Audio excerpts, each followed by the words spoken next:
Please get out of the vehicle. Are you going to charge me for the Uber ride? Please get out of the vehicle. Well, then will you cancel the Uber ride? I will end the ride as soon as you get out of the car. Issue me a refund. Okay, you're now trespassing in my vehicle. Issue me a refund. Things came to a head. That's the back end of a ride where a couple of guys in the back apparently had issues with the driver, or maybe it was vice versa. Maybe we might debate it. This is how this whole thing started, though. Before someone got kicked out, this guy had issues from the very moment he sat in. Let's watch. What is a phone on the back here? It is. Audio and video recording in progress inside this vehicle. Hello. Absolutely. That's cool. Do you know that's still an invasion of privacy to do that? No. I'm not even lying. It's not. Because this is not, there's no expectation of privacy inside this. There is, actually. There is. Like they changed that law, actually. No. They changed it, yeah. You know why they did? Because they changed it back in 2017. You know why I know that? Why you do it? You know because that? I'm a police officer. They changed that law. It's illegal for you to video record and audio record me right now without my consent. That drunk apparent police officer there had issues with the audio and recording of what was going on, so he raised it. You can bring up anything that you want, but what is the rule? We're not sure what state this happened in, so this is where maybe some of these lines could be blurred. Here's some of those details from West Coast trial lawyers. They pointed this out. It depends on this rule, by the way. Uber will allow its rideshare drivers to record both audio and video as long as they do not publish it online. Well, that just happened. Under Lyft's policies, the rideshare driver must follow their city and state's laws on using recording devices when picking up or dropping off passengers. This rideshare company's policy further goes, they go on to clarify that some cities may require rideshare drivers to have a signage present to notify the passenger of that recording device being used during that trip. However, other areas have banned the use of recording devices in rideshare vehicles. So it kind of depends is the bottom line. And that one aspect of posting about it apparently is true. Watch. I don't need your consent.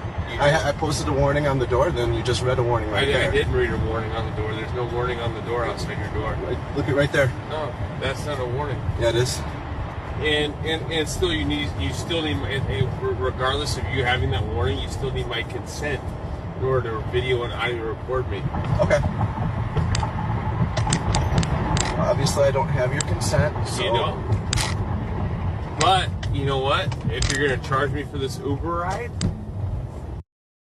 the ball kept shifting from like you're not supposed to do this to then you show me that you were gonna do it. You need my consent. He didn't give his consent.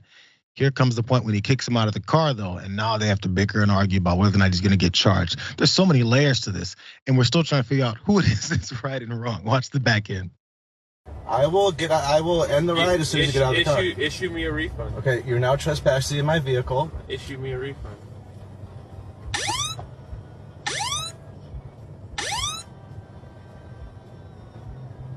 Did you issue me a refund? Please get out of my vehicle. Did you issue me a refund? I can't issue you a refund. Okay, well then take me home. I can't do that. I paid for a ride home. I didn't charge you anything. I was contracted by Uber.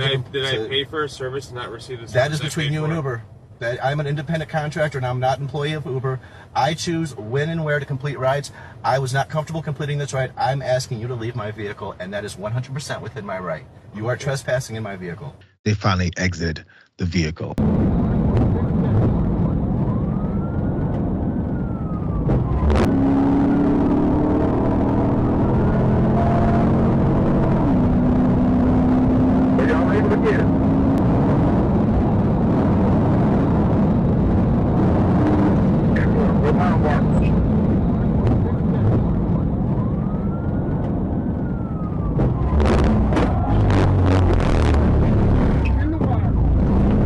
Action-packed dash cam video of an Arkansas State police officer getting his man after a quick high-speed chase. The only problem here is that white Cadillac wasn't the car that was speeding past him. Here's how it went down from the other cop's dash cam. Listen at the end for the celebratory yelping.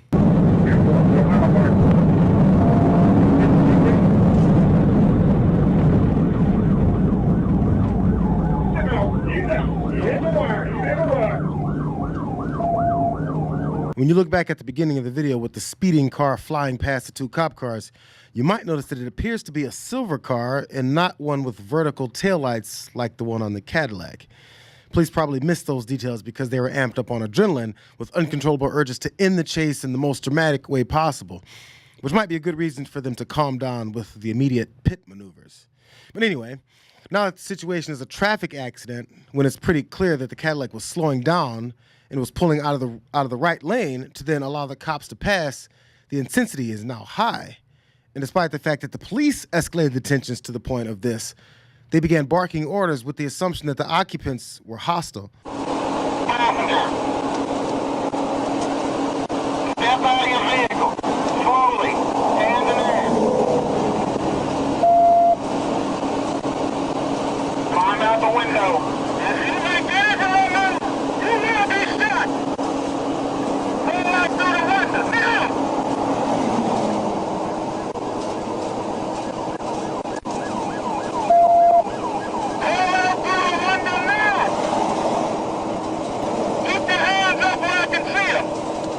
See him? Passenger car over here on my right side, going down the road, now! State police officials said that the trooper's supervisor immediately began an internal review of the incident, which is ongoing. And the trooper involved in the crash, Corporal Thomas Hubbard, has submitted his letter of retirement and has not been on duty since the incident. Good news. It was a happy ending considering the occupants of the Cadillac weren't seriously injured and this cop is no longer executing pit maneuvers. But Arkansas State Police have a track record. Remember this from a couple years ago?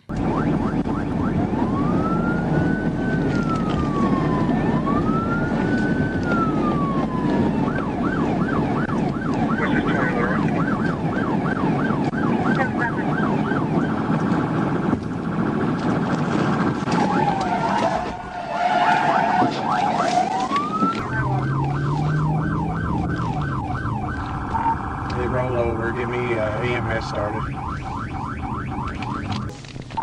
Got the number 3 lane shut down. Outrage from this aggression grew over the fact that the cop did not face any disciplinary action for flipping a pregnant woman's car that clearly slowed down, put on her blinker and hazards to show the cop that she was pulling over into a safe area, as the shoulder looked pretty narrow there. But maybe his superiors didn't do anything because he followed police protocol further by berating the woman as she crawled out of the wreckage. Why didn't you stop? Because I didn't feel like it was safe. Well, this is where you ended up. Are you the only one in the vehicle? Yes. Okay. I'm pregnant. Well, ma'am, you've got to pull over when we I stop. had my flashers It doesn't matter, on. ma'am. I thought it would be safer to wait until the exit. No, ma'am, you pull over when law enforcement stops you, okay? Lift me over the road. Sit down right there. We call it a pit maneuver when people flee from us or don't stop from us. That's what happened, okay? No, it doesn't matter that you had your flashers on. It doesn't matter that you were obviously looking for a safe place to stop. One problem there, Officer Dunn.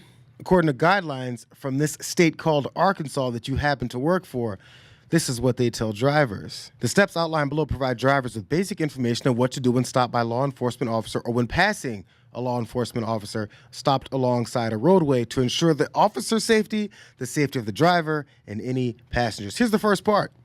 Pull over to the right side of the road. Activate your turn signal or emergency flashers to indicate to the officer that you are seeking a safe place to stop. If you're unsure if you're being stopped by an actual police officer, activate your turn signal or emergency flashers and pull to the nearest well-lit location. Pull to the nearest safest spot out of the traffic lane.